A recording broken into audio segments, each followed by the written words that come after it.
What is up? What is up, everybody? Happy Sunday. Happy Sunday. It is officially summer, I think we can say at this point, right? It's June 2nd. I mean, that last weekend of May always feels like kind of really the beginning of summer to me anyway. So we're well into it at this point. I don't know how hot it is in where you were at, but where we're at, it is already, let's see, 82 degrees right now. 82 degrees. It'll get up to 83 at 6 p.m. So it gets 1 degree hotter, and it will drop to 65 at 5 a.m. So like literally, it's going to be hot from here on out for a while. And I'm sure when LSU football start their summer workouts this Monday with Jake Flint running the show, just as he did in winter, it's going to be brutal, I'm sure, in Baton Rouge. Let's look at the weather. Let's look at the forecast weather for how it looks in Baton Rouge right now. How's it going, everybody? I'm going to give you all a little bit to kind of get in here. Just a second. We're going to post this on Facebook as well. We really kind of were just done with Facebook. Then it was like, let's keep using Zuckerberg to our own ends and keep posting on there just randomly and trying to get some type of momentum on Facebook. We've really kind of given up on that platform. The energies are more. If you want to find most of our posts, it's always going to be on Twitter, on X. It's always going to be there. That's where we've gotten the most traction. That's where we've gotten the most followers, the most views. That's where we post our breaking news usually. I mean, it's always simultaneous with the site as well. So you're always going to want to go to the site as well as Twitter, as X, because those two are kind of honed in. And usually what is on X is just a slice or a preview of what can be found on the site to a greater degree. And that will be no different here this next coming season, as we follow all sorts of goings on with LSU, because this is a big season. No doubt the pressure is there for Brian Kelly. Year 3, he has said before, he has said himself, year 3 is the year we've got to win, right? Year 3 is the year I expect everything to come together. He's kind of set himself up in a bad way here, because it's almost like he really should have said year 4. Hey, let me switch hats to honor our guys at Iconic here. IconicBrand.com. Shop at IconicBrand.com. That is our fault for not wearing that hat.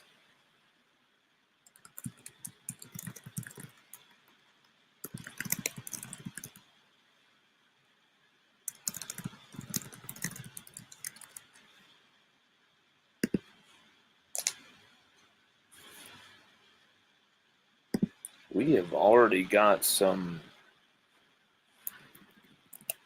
We've already got some questions in here. Let's see. Hermload says, Lon Phillips Sullivan, who going to be the Tigers' starting defensive tackle next to Guillory? Right now that's a great question, Herm. Shit. Maybe Sean Washington. Maybe Sean Washington taking over next to Guillory. Maybe that's where they're going to go. I think Gio Paez is going to be that kind of depth guy. He's going to have great snaps, but I think he's going to be mostly a depth guy who's going to have mixed results, kind of. I think you're going to see Preston Hickey have some great moments. It's kind of funny how no one was talking about Preston Hickey until we did a post that went viral about him, and then suddenly the next day on every show, from Jordy Collada to off the bench to I mean, everyone's talking about Preston Hickey. Is kind of funny. I don't even think half of those people could really name who Preston Hickey was, but I think he's gonna have. I think Hickey's gonna have a good season. He looks like he's put a lot of work into his physical physique going into this year, and he looks like he's got a chip on his shoulder. Like he's gonna maximize every rep, every snap. He's a preferred walk on. Used to play, I believe, at Oklahoma State. So this dude has a track record, and it's not like he's just some scruff in the corner of the room. This is a guy who could play high quality snaps for LSU this season, and when you don't have those kind of big name guys, you're going to see a wide range of dudes being given opportunities here, and Preston Hickey is going to be one of those guys who's going to be given an opportunity, just like Sean Washington, who he's won, what was it, one or two national championships with Georgia, and then he goes right back into junior college, into the JUCO ranks, and he was always a big LSU target, Sean Washington, and someone LSU had been going at since the Orgeron days. And now it comes full circle, and we get him with Bo Davis. You never know how much he can raise his level. And I mean, it's not completely settled that Guillory is going to be the starter. I mean, I think that is more than likely, right? Of course, but you never know.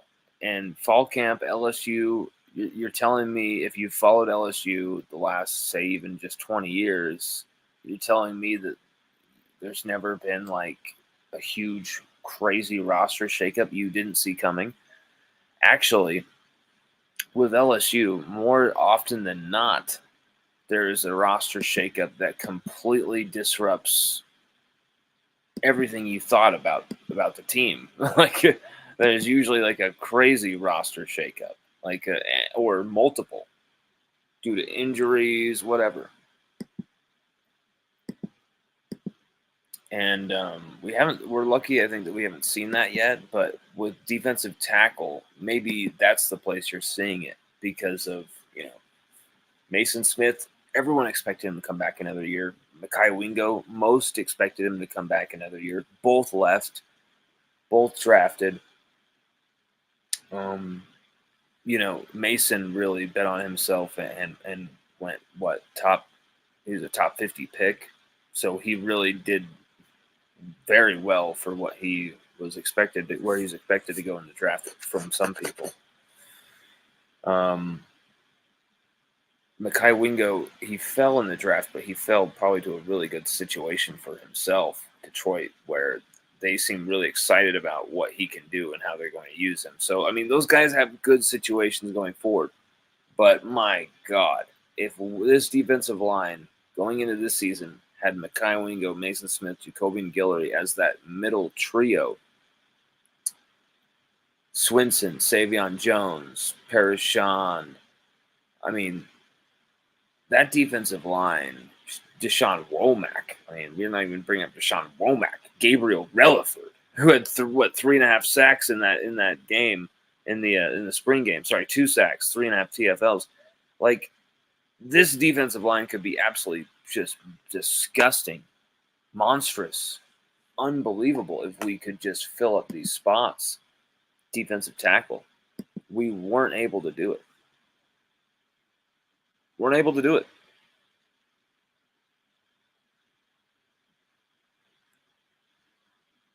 What's that going to do to this team? That's a very interesting question. And just penciling guys in there, I don't think that's smart to do. Even while we're doing this profile season, which we always do, where we write profiles on as many Tigers as we can. it's you want to say, you want to predict as much as possible. You want to give as much information as to what you think is going to happen as possible. But there's some stuff we just cannot speculate on or just throw out there. Like he's going to get 1,500 yards, and he's going to. I mean, it's fun to do that. And with some players, we feel strongly enough that we do that. Like with Malik Neighbors, we said he would win the Bolitnikoff, and he'd do this and he'd do that, and he came damn close to nailing all of those accomplishments, except for the one that we didn't even expect him to do, which was set the all-time records. We didn't even expect him to do that. And I think, there's usually times where we'll do that with some guys where we'll go the distance with those predictions, but sometimes it's really tough with a position group that's really deep. And we'll try and say, hey, this guy's the starter. This guy is the dude you really need to lean on. Or kind of say like, hey, this guy is one of three that could really compete for snaps. Like we're never going to tell the coaches what to do. We're just going to give our opinion and throw it out there just like everybody else does. And I've seen people go, I think we should let the coaches decide. But it's like, so you honestly think by me posting my thing that the coaches are going to stop and go, LSU Odyssey is spoketh. We're going to have to, we can't play that guy. We have to play this guy now because he said so. Like, you really think that has that much influence? Like, to even say what you said? Like, let's let the coaches, like, the coaches are going to decide no matter what we say. It's okay. Like, I just found that comment so hilarious. And, I don't know. It's a funny atmosphere sometimes with the, interacting with the fans. You're a fan yourself, but you're like, got your own site, you got your own thing that you're doing. You're got toes in the media world. It can be very interesting, that whole thing. But the defensive line, don't pencil anybody in yet. It's going to be a revolving rotational door until Bo finds the right guys. But I think Jacobian Guillory, like you surmise, I mean, that guy is most likely going to be a starter.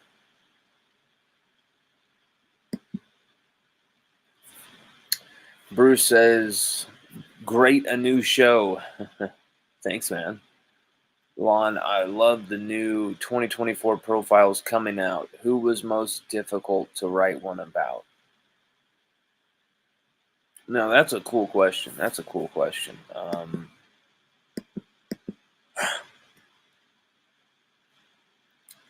There's somewhere I'm like, shit, I've written so many things about this guy, just barely. And it's like, I want to just copy and paste this and this and this and just put it in, right? And then like 5 minutes later, I'm like, already had the article done. So, I mean, it's always going to be new stuff. There's times we have, a few good paragraphs that have gone wasted in an article before, gone overlooked. We'll copy and paste those and put them in like the front of an article or the middle of an article. Like, this is some strong, really great paragraphs right here. And since it's our own work, we can do that. But usually I refrain from doing that just because, I mean, if you're copying and pasting from left, right, and center, how can you keep it all straight? Like, to me, the editing process is already convoluted enough as it is. That would be tough to do. But for me, the toughest one to write about, not Jacobian Guillory, even though we're just showing you kind of what we do with these profiles.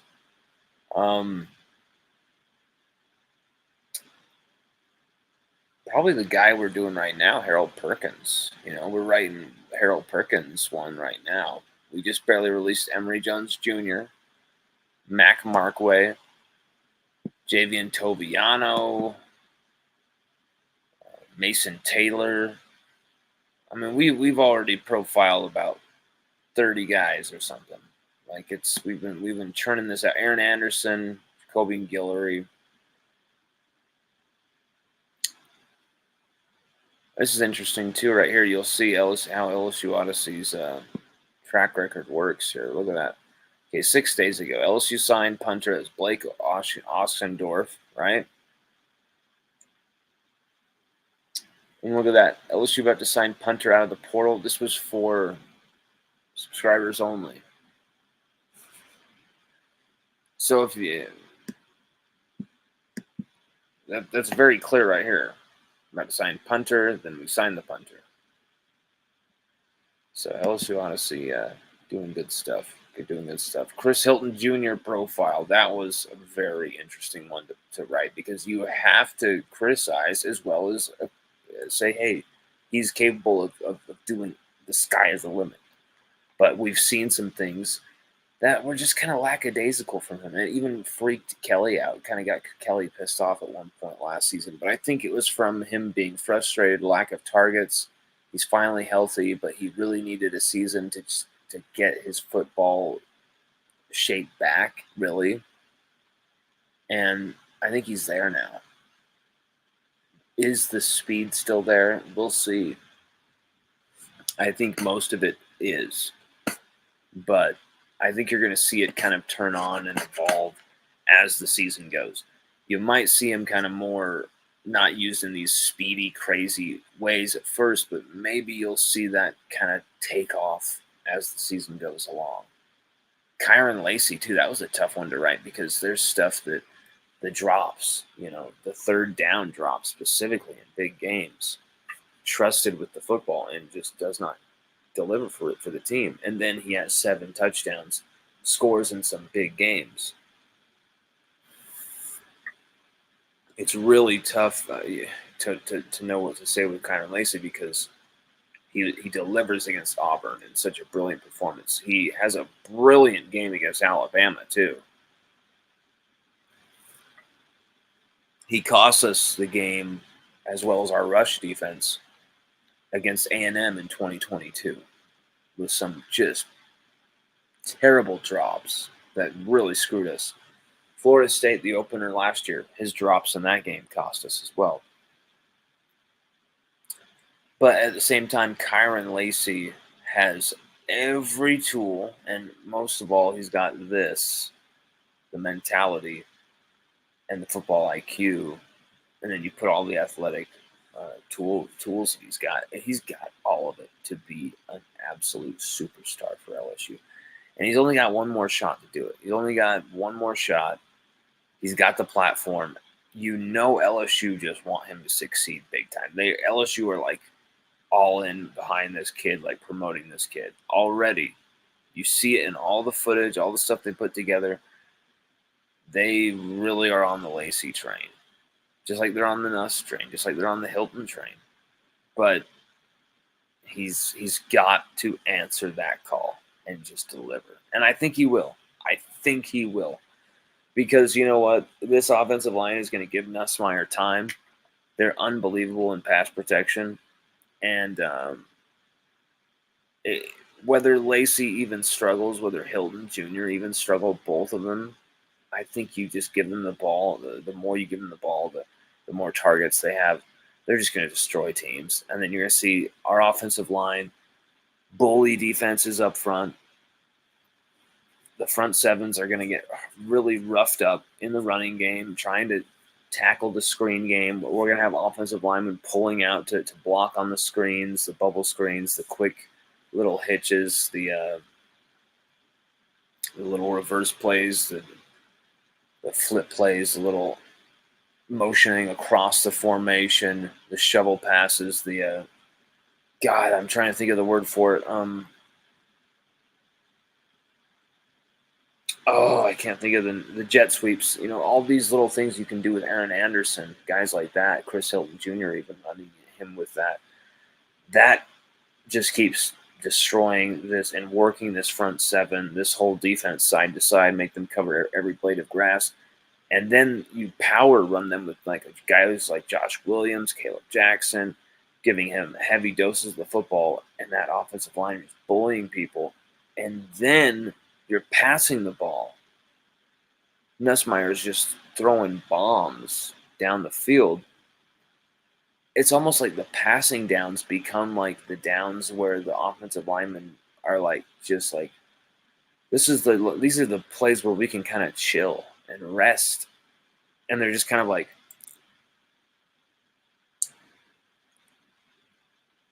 like just wiping the sweat off their brows. They're like it's outrageous. Emory Jones allowed 1 quarterback hit, 0 sacks in 408 pass protection blocking plays last year. 0 sacks, just 1 quarterback hit in pass protection last year for Emory Jones. Will Campbell, 0 sacks throughout the entire season. So he also had 0 sacks in pass protection as well.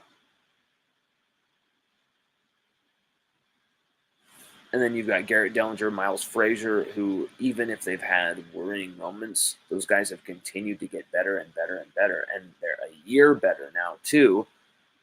All 4 of those guys have started together for the better part of 2 seasons now, that offensive line. I have a lot of belief and a lot of love in that offensive line, what can be possible with these guys up front. And you've got them blocking for a dude who has a cannon of an arm. And you've got these weapons: Mason Taylor, Mac Markway, Aaron Anderson, Kyron Lacey, Chris Hilton Jr., Caleb Jackson, Josh Williams. You got guys like Emory Jones who are blocking the line. I mean, this offense could be absolutely savage next year again. And we didn't even bring up, C.J. Daniels. We didn't even bring up Xavier Thomas, who looked like another speedy guy you could use in that jet sweep kind of screen game. You saw a lot of screens to Xavier Thomas in that spring game, and you saw him score a touchdown as well in that game. So, it's all to be seen still, of course, but it's very promising from this offense. Very promising from this offense.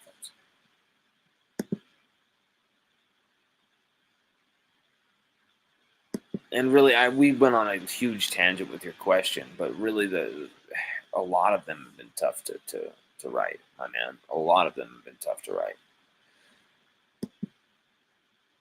Bruce has another question. God, Bruce, you're just hogging. You're hogging all the screen time, my man. You're a sicko. You are a sicko. Crap. There we go. Okay. Let's get this right. Let's make this look good.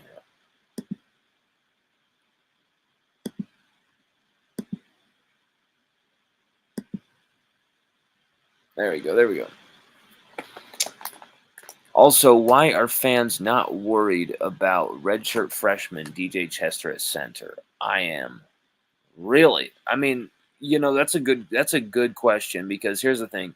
We should be hearing that. DJ Chester, I don't know. We got a redshirt freshman starting at center. Aren't you worried about that? I think maybe it's because DJ Chester came into the Missouri game, a game on the road, played really well, looked really good, stood his ground, and then he's continued to do that throughout. Spring, this entire offseason preparation, he has continued to be that dude. So, I mean, he's got that confidence. He's got that swagger. Look at that. I love that about this site, that we've got this still in the background. I don't think we'll ever take that down, that Joe Burrow gif. There's my man Michael Bonnet right there, right next to Joe. Yeah, I think it's because DJ Chester has that same type of mentality that guys like Will Campbell and Emory Jones have. It's almost like this Brad Davis-infused confidence. Like, Emory Jones was like that before he came onto campus and was coached and developed by Brad Davis. Will Campbell, Emory Jones, they both had that same type of swagger and intensity about them before they stepped foot on campus. They still had that professionalism, almost like they were already in the NFL as freshmen. It was nuts. Yeah, they had a few mistakes, but it was very, very rare. But the it's a character that Brad Davis is looking for, because if you're not that type of a character, you're not going to survive being coached by Brad Davis, and he's not even going to put up with this bullshit. He's not going to tolerate it. He's not going to put up with it. That's really what it goes. That's really why LSU are having success with the offensive line, is what I'm trying to say. Is because we were able to go and say, hey, this is the type of character we believe in. This is the type of young man we want to, invest in, and no one else will do. And you've seen LSU's offensive line stack guys like that. Will Campbell, Emory Jones are going to be All-Americans, both first-round picks, both at the end of their LSU tenures. Hopefully 4 years. So it'll probably be 3, but hopefully 4. And you've got DJ Chester at center, who has just stepped in that position. Really just stepped in that position and has just taken over. Which is, it's very interesting to me that a true freshman comes in there and just like, don't. And is that another, hey, well, LSU absolutely were screwed if they didn't have, DJ Chester. They absolutely needed somebody right there, Is that what it is? Is that what it is? They absolutely needed? Maybe. Because LSU haven't recruited that position well at all if you look at who they've got in behind at center for the options. I mean, Charles Turner was huge for LSU the last 2 years. And we are lucky, after wasting so much time with Liam Shanahan, that we still had Charles Turner on the roster. And we're lucky that he was still there waiting to be developed, and he maximized that and led us to having the number 1 offense in the country. So Charles Turner, a dude who played snaps in 2019 as part of that national championship team, stayed the course, fought off injuries, fought off being completely neglected through 2 different coaching staff. In 2022, after Dellinger is the week 1 center, LSU finally figured out by week 3, week 4, with Charles Turner as the center, and they never look back. And Charles Turner absolutely solidifies the entire offensive line. The entire offensive line is solidified after that point.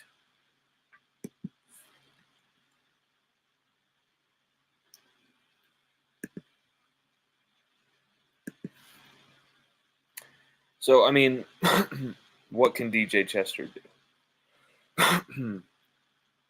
DJ Chester he's going to make mistakes this first season. He's going to make errors. The big key is that let's hope those errors are we're up 42-28. He makes a bad snap. Nuss falls on it. Everyone kind of looks at DJ Chester. He kind of has some blushes, and he kind of goes, my bad. And we walk out of there. He plays well, but we have some things he can work on. And so he can continue to improve while being kind of the supporting guy who just has the most key role on that offensive line, but kind of in a subtle way. You know what I'm saying? Even as the center, he's not going to be that Charles Turner general leading the whole charge. That's going to be Will Campbell. It's going to be Emory Jones. It's going to be Garrett Dellinger. It's going to be Miles Frazier. It's not going to be him. But he can still be vocal. He can still be that guy taking ownership of that center position. And he's got to. He's got to have that swagger and confidence about him, because he's going to make mistakes. DJ Chester will make mistakes from the center position. It's his first full season starting at the position. Duh. It's just when. When is he going to make those couple mistakes? Because they can really cost you. They can cost you games if made at the wrong times, or if they're happening, like I said, at the end of 42-28 victory, it's you're not going to feel it much. So it depends on when DJ Chester makes these errors. But I really think DJ Chester is going to be damn good for LSU. Maybe he doesn't put all of the elements together in year one for the Tigers, but maybe he does in year two. But I can't see any of his deficiencies like costing LSU games. But here's the one thing LSU needs to look out for. They have to have a plan B at center. Just ready, at least. They've got to. Because if not, screwed. Absolutely screwed.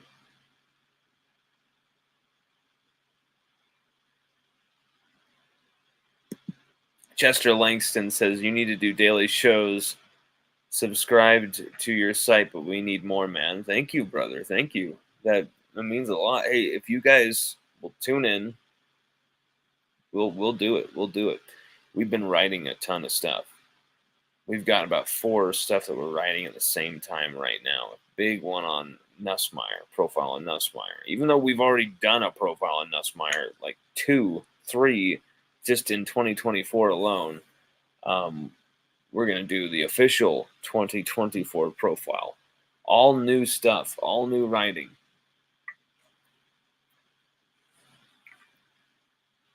And there's Harold Perkins coming out as well. Greg Penn III. We're probably gonna have Greg Penn III be the next one that comes out.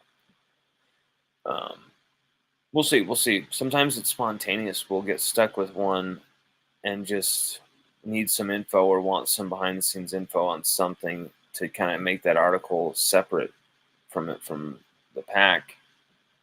And so we'll put it on the back burner for a second and like write one very quickly, King Cole Adams says, I'm hearing Pates is becoming quite a leader during summer workouts. What have you heard? Well, summer workouts haven't started yet. They start this Monday, tomorrow. So they haven't started yet.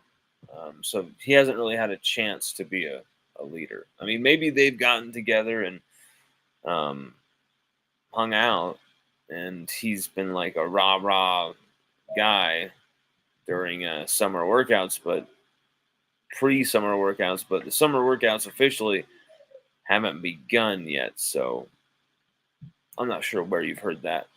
Just to clarify. Cole Adams says, when Chester came in the red zone at Mizzou, he didn't miss a beat. He's ready for this stage. I think it really is such a moment that had he screwed up, maybe there would be that trepidation right now. But because everything went fine, everything was really perfect. There's not only like, okay, he did well in that game. He helped us solidify our offense on the road at Mizzou, get us to 10 wins that season. But this guy's ready to start in 2024 with Nussmeier as the quarterback. Like, there's a big difference between having Jaden Daniels, a guy who can escape like that. When things are breaking down, he can improvise like that. When things are breaking down, or a guy like Garrett Nussmeier. And I'm not saying Nuss isn't going to be as good as Jaden Daniels or anything like that. He could definitely be. And you're constantly shocked. You didn't think a guy could be anywhere close to as good as Joe Burrow was, especially at LSU, so quickly. And Jaden Daniels did that. He got so close in every respect to Joe Burrow. Garrett Nussmeier could do the same. Point is, he doesn't have the type of supernatural speed that Jaden Daniels has. Garrett Nussmeier still has some wheels. Don't get me wrong. You saw that against Wisconsin, and I think those wheels and kind of his shifting mobility, it's really going to pay such huge dividends for LSU this season.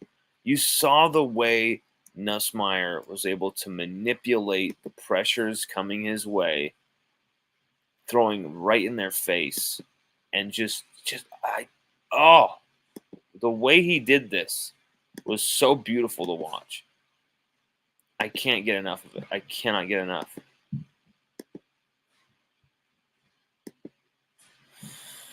We'll even suffer this USPS ad to get enough, because I can't get enough of it.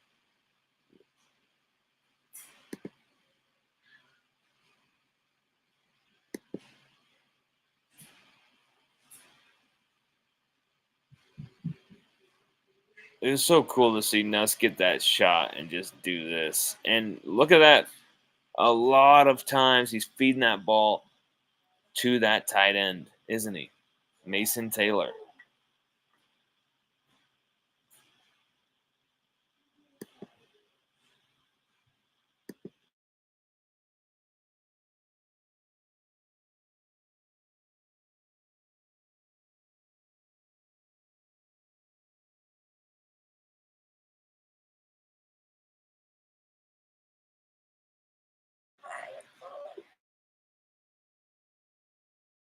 Mason Taylor's going to have a big role in this offense this next year. If it's not Mason Taylor, it's going to be Mac Markway. Like, it could be both.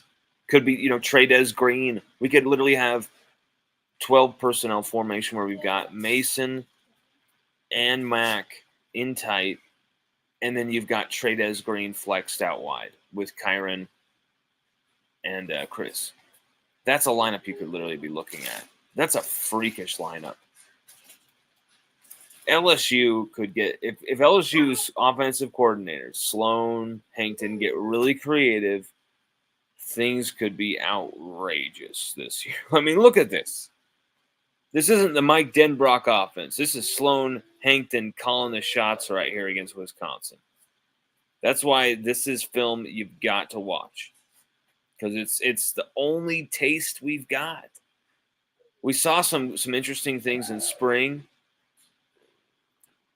and we know some of the stuff they didn't want to show the media in spring. Some of the packages they ran, they're going to run. Hey, buddy. And it's some exotic, creative, over-the-top stuff that I think is going to take LSU offensively to another level this year, because you're going to have a lot of control.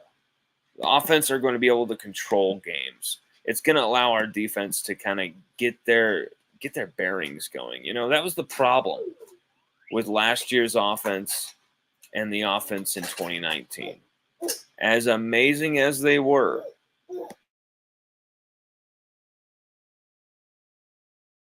they scored so much so quick that it almost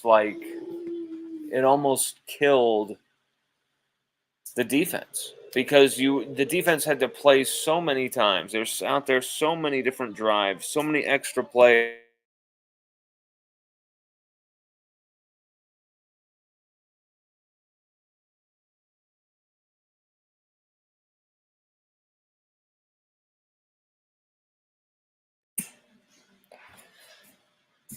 And you cannot afford to do that with this defensive line this year. I'm sorry. You just can't. You just can't with this defensive line.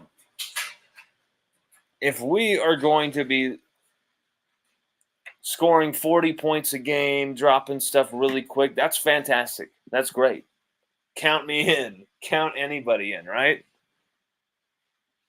Scoring 40 points again? Are you kidding me?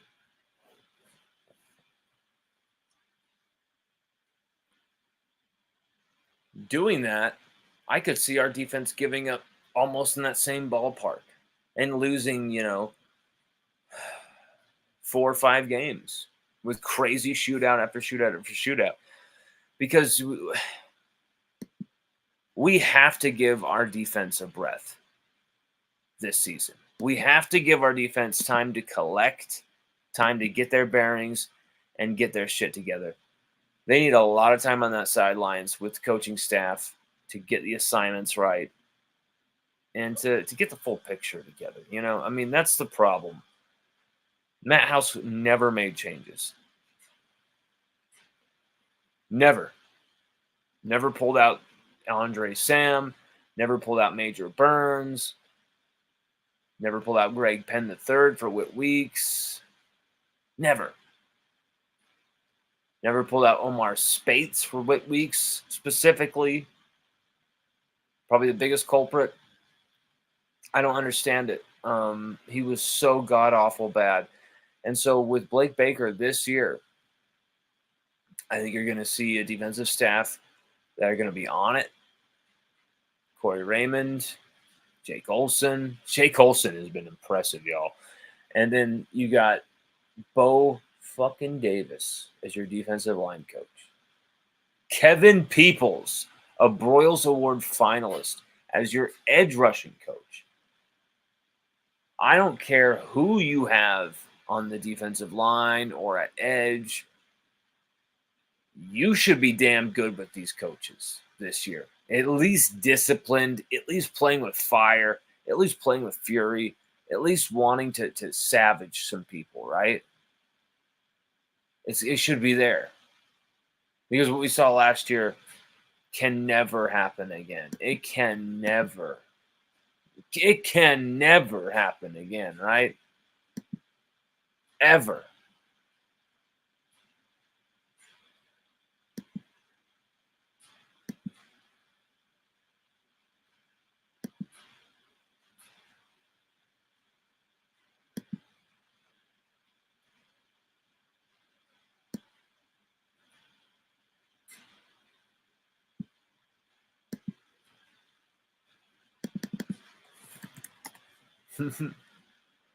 Let's see some more questions from some people. How are y'all doing, everybody? How's your Sunday going? My Sunday's going really good for me. Chelsea, and you probably heard Sage just barely. She was getting him ready. They're going to clean out Chelsea's car real quick.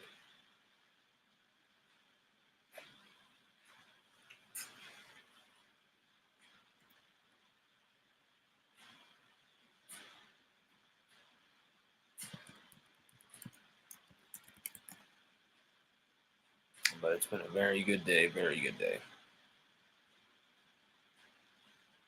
See, this is what we could be really worried about seeing, okay? And I don't want to do this to rub it in anyone's face or anything, be like a dick. Remember, I'm an LSU fan just as much as you, okay? This type of stuff hurts me too, okay? But I want to show you something that just we need to be desensitized to this, I think. Just the fear of what could be possible if we kind of lose our grip of things. You know what I'm saying? Like if we, how do I put this? If we think we can go into games just kind of screwing around up front, it's all good. We can kind of, lackadaisically play. We're going to get killed. I mean, we're going to get eaten alive up front. Because here's when Alabama just chipped us to pieces. And you see them wear down that defensive front. And it's just terrible scheme play. Terrible, reaction to the lack of a scheme from our defensive guys on the field. Oh, shit, I should be having this guy. Oh, shit, there's this huge space behind me. Oh, shit, there's this huge space in front of me. This guy's going to get the ball. There just was some obvious things that just really were disturbing watching that game. When you're talking about, and I'm going to show another one from last year that's going to point out even more what we have to do up front. And that's why I almost feel like you put anybody up there with that type of scheme, they're going to get their fucking heads knocked in, right?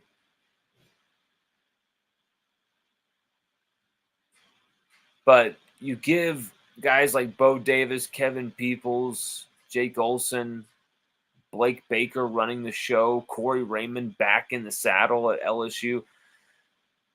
You might, and these are some of the same names, most of the same guys from this defense. But if you put these guys in an actual position to succeed, instead of putting these guys willingly in a position to fail,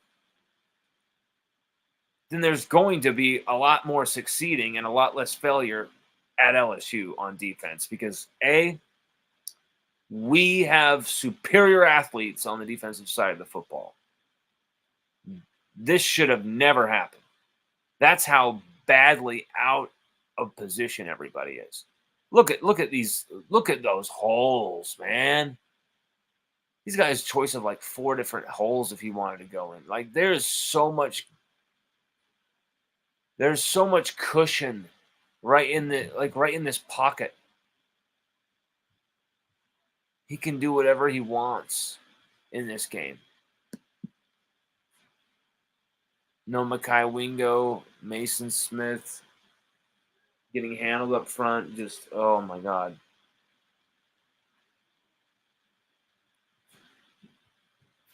Guys just getting smashed and bashed and whiplashed.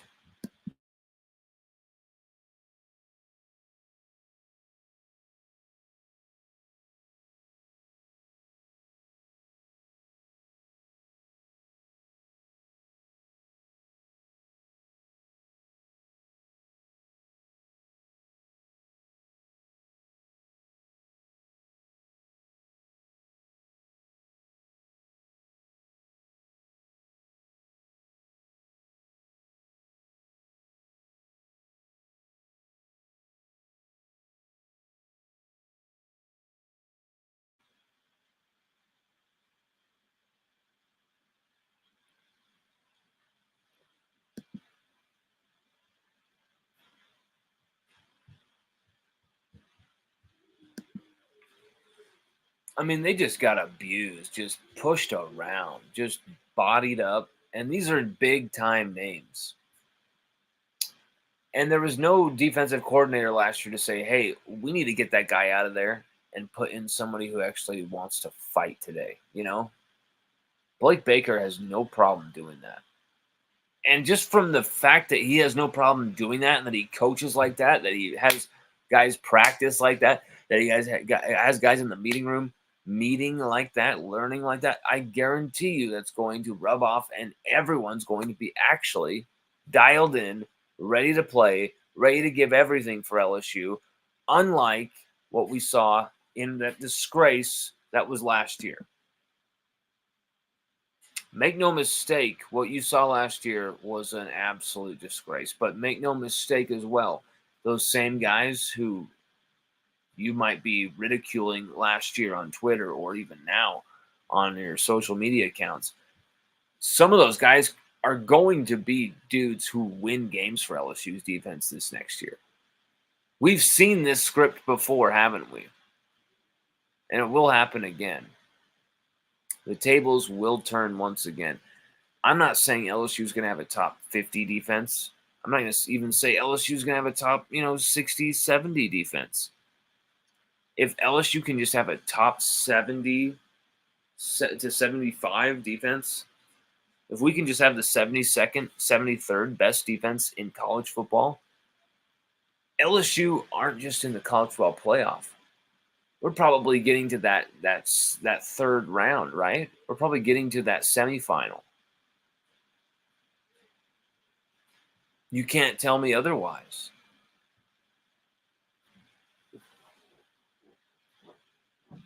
If LSU have a defense that can just be serviceable, we take the ball away, right? We may allow a ton of yards, but hey, when it counts the most, we take the football away. And then we give it to an offense that always cashes in. That's a recipe for winning. I mean, last year, if we had a defense that did that, just that, we likely win a championship. Don't you think? I mean, I know that sounds crazy to suggest. That's a great play right there. I know it sounds crazy to suggest, but I feel we do. What a play by Major Burns. One of his best plays in coverage all season long. He allowed 6 touchdowns in coverage, Major Burns, but that one was a beautiful play right there. Oh, see that one more time. Oh, I'm going to always give credit where credit is due, and that was absolutely sick from Major Burns. And now I'm going to show you one that's might even hurt your eyes even worse, I think. Because this one, to me, we've seen Alabama screw us time and time and time again, right? We've never seen. I mean, we saw this team do something to us pretty nasty in 2019. But what Ole Miss and Lane Kiffin did to us in 2023, I mean, it was unreal how bad we were on defense this last year. I mean, my God, look at this just open play, okay? Watch this opening play. Look at how far off he is. And as well right over here. I'm literally looking at my guy and snapping the ball and just bulleting this thing to him. It's 2nd and 2. Get the first down. You are guaranteed 5 yards. Even if this guy over here is the best tackler in the goddamn world, it does not matter. If he is the fastest dude, if he is literally Rondé Barber after the catch on the corner, making the tackle, you're still going to get that first down and 6 yards. We were handing teams a first down every play. Literally. With our alignment alone. Look at that. Look at that. Oh. Perkins is brilliant right there. That is absolutely filthy. He gets completely faked out, and it doesn't matter. That's how fast Harold Perkins is. Oh, that is nasty. And brilliant tackling by Ashton Stamps here. That's a kid who he wants some. He wants to play. Once again, a big play right here. 2nd and 8. Big play right here. And look at all of this green. Okay, Isaiah Alexander should have jammed this guy at the line of scrimmage over here, and he would be somewhere right here by that L in that versus. He'd be somewhere maybe over here, okay, as the route's starting to develop. He's not going to be all the way over here at this point in time that quick. That's how bad the soft coverage is. Watch this. See what I mean? If our corners were jamming guys right off of the line over here, the whole trajectory of that is gone. And these guys are right in his face.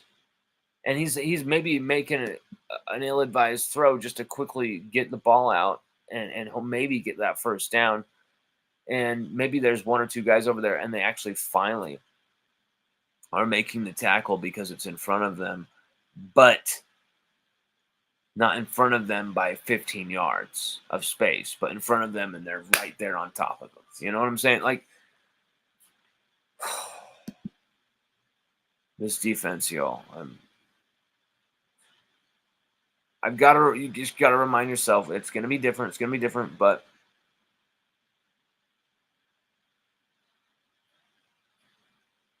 no matter what you want to say, I mean, a lot of these guys are the same. There's a lot of the same guys. In fact, you could argue the defense got worse, losing guys like Wingo, Mason Smith, Jordan Jefferson, who was awesome last year. I mean, those are 3 defensive tackles right there that LSU were prepared to pay a lot of money, not $3.5 million, $1.5 million for, but pay good money to keep. What happened here? Watch this. How easy is this? Someone is just like, oh shit. And yeah, Andre Sam makes up ground here very quick. Watch this. But then what? I don't know what he's doing. He like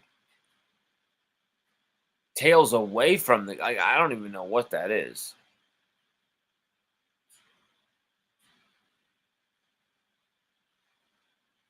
Someone was completely out of their minds there on that snap. Just completely out of alignment, out of everything.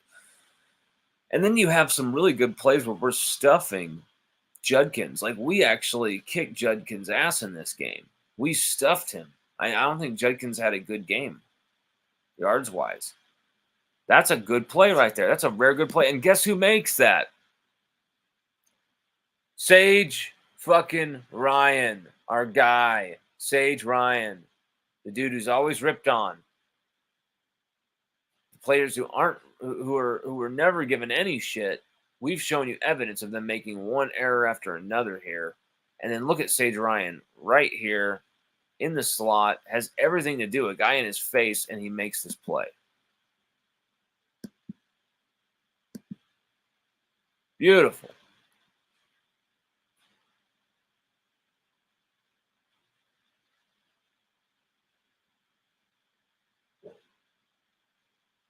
God, that's a chance for a turnover right there. Ah, poor pass. Oh my God, Agofu got worked there, and that wasn't even like that. That should be easy to guard. Jackson Dart even looked away. Like, that should be easy. Like, here's the thing: Judkins is behind the line of scrimmage right here. Okay, do you know what Agofu could actually do in the rules? I'm not sure if it would be defensive holding, but I remember it used to not be defensive holding to do this. But you could absolutely just go over and just push him over. As long as you didn't hold him and pull him down. If you just went over and just boom, knocked him on his ass, I swear to God that is legal behind the line of scrimmage specifically. Or before 5 yards. Correct? And he lets him work him like that. Unreal. Unreal. That one was just tough to watch. Thank God Agofu's gone, I gotta say, guys. Thank God.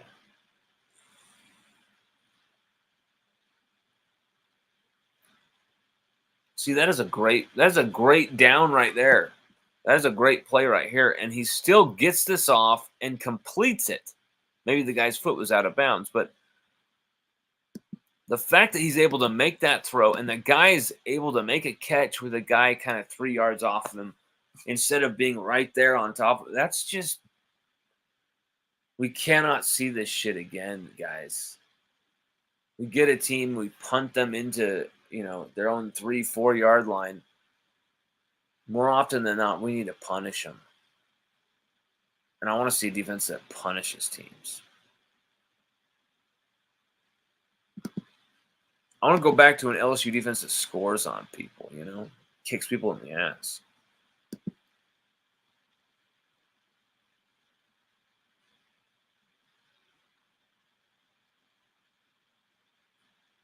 Cole Adams, this is going back to the center discussion. Our discussion on center says, I don't think Cohen Eccles is going to be ready to back up Chester, so I feel your concerns. Yeah, Cohen Eccles looked good, and they moved him around at different spots, usually guard. And I like Cohen Eccles. He's another dude that's like Tyree Adams as well, who I think is going to have a big season this year, Tyree Adams. He's another guy on this offensive line who I think is going to be right there. Probably the sixth man. Maybe not a starter this year, Tyree Adams, but he's right on the cusp of there. Cohen Eccles, though, is he that backup center? Another, like a freshman, but he's a true freshman now? Good Lord. You can say DJ Chester has experience, but it's barely.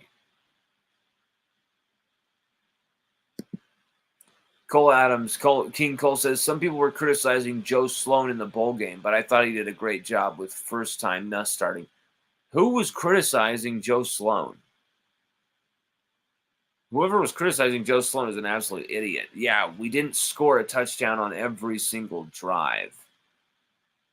The fact that we have had two offenses in LSU history that basically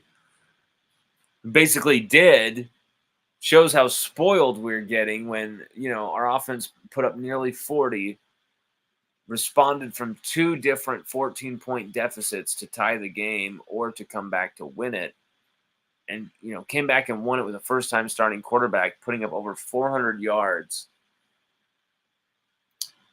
It was an incredible performance, and it was a brilliant game of play calling from those two guys, from Sloan and Hankton. Yeah, it wasn't going to be perfect. It was never going to be perfect.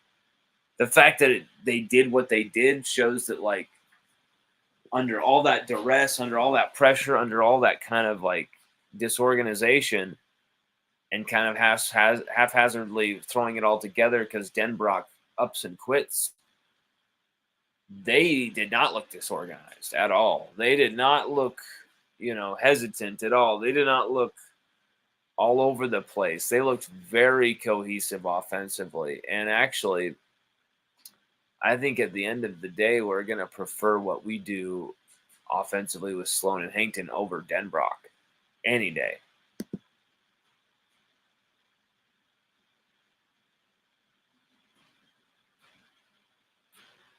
Yes. As we were just saying a bit ago, we cannot run our defense into the ground by scoring so much so quickly. We've seen it. In 2019, 2023, we've seen what that does. Mike Prima says, what's up, people from St. Landry, Louisiana? What's up, my man Mike? My dude Mike. Dr. Smochter says, Baker defense will be an upgrade, no doubt. It has to be. It has to be. There is no absolute freaking way in the universe it could not be an upgrade. No way. No way. No. Last year was awful to watch. Last year was painful because the offense was so fun to watch and so brilliant. And then you had a defense that literally cost you games. Just like in 2022, you had a special teams unit, a defense that together would cost you games. It was even worse. It was diabolical. Because our offense could score so well and score in any way, shape, form, or fashion, however quick we needed to, and overcome any odds offensively. But then the defense would do something just insane. We'd get them to 3rd and 15 and then allow them to score some crazy play, score a touchdown on 3rd and 15. Like, we would just do things that were just demoralize a team. There were some guys on the offense last year who told me, I don't even watch the defense. I don't even care what happens. We just go out there and we just score. Like, we look at the score zone. Oh shit, they scored only a field goal this time. Wow. Like, we knew they were going to score 9 times out of 10 when they came up against our defense last year. And so there's guys on the offense who didn't even fucking look at the scoreboard. They didn't even look at the side. They didn't even watch the game. They just focused on what they had to do, and they had to control, because they knew that if they didn't control every little thing, if they didn't score on every single drive, we were going to lose that game because of that defense. Mike Prima says, what's up, guys? LSU 10-2 this coming season. 10-2. What about the bowl game? And if you're saying 10-2, then you're probably in the college football playoff. So there's more games to be played then, my man. So are you just going to pick the regular season and say, like, that's as far as y'all go? Or are you really going to go deep and pick the whole season? because we're in the middle of our going through our film review for our preseason picks right now. We get our articles done pretty quick in advance sometimes, and we do a lot of pre-planning. This is when we've been pre-planning for a while, and we're right on the cusp of, I think, watching the Missouri game. That's how far we are into the season for film study, and then we kind of go through. Okay, that's what happened in this game. That's what happened in this game. Okay, and then we go. Okay, future opponents, USC. We go through everything with USC, on and on and on. So we watched the entire season over from last year, whether it's relevant or not. And I think there's a lot of things that are very relevant, especially on defense. Maybe not so much on offense, but there's still some pieces there offensively of guys who were, waiting their turn for this year. So it's very interesting. But we're going to be having those out soon, and I don't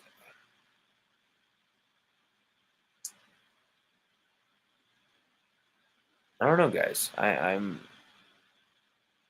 what's successful for LSU this season? To me, losing 2 games, getting into the college football playoff, it's not success, but getting into the college football playoff and then going on a run to try and win a national championship and be serious about it, that's success. I don't care how many losses you have. If you can get in the CFP and then you can go the distance, it doesn't really matter. We had 2 losses and won a national championship in the BCS era. In the BCS era, we lost 2 games and still won a national championship. How G is that? There were undefeated teams that got snubbed left, right, and center.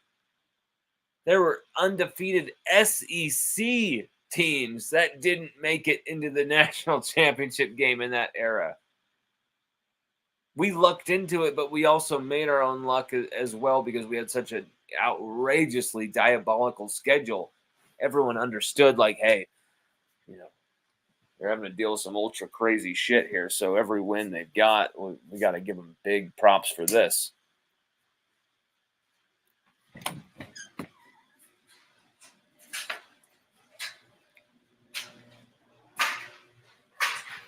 So my point is you get into that college football playoff, 2 wins. 2 losses, 3 losses, 1 loss. I don't care. Get in the tournament and win the thing.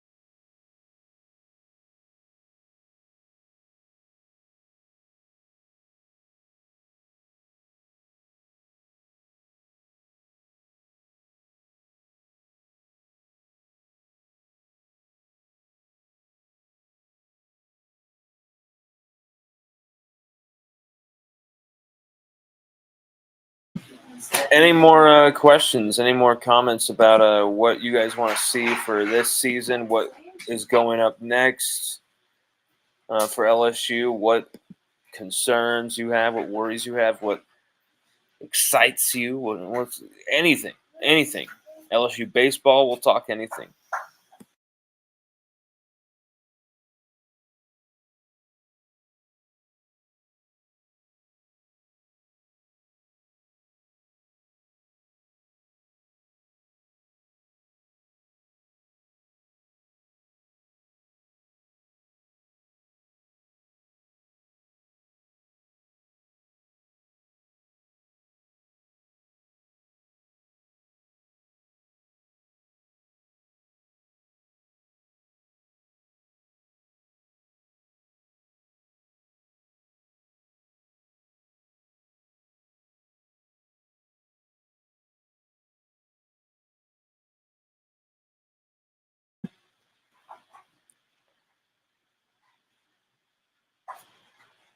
Everybody, we have a crazy surprise for you on Tuesday night. We're going to have a very special interview guest. We're very excited for this one. Do not plan some crazy orgy or something for Tuesday night. You will want to watch this interview. It's going to be strange, it's going to be controversial, and it's going to be with an LSU legend and champion. We are very excited, very proud to have them on the show. We've been working on this for a long time, so we are excited about that, and definitely tune on that Tuesday night, 8 p.m. Central. You're going to want to check that out. Thanks, everybody. Thank you.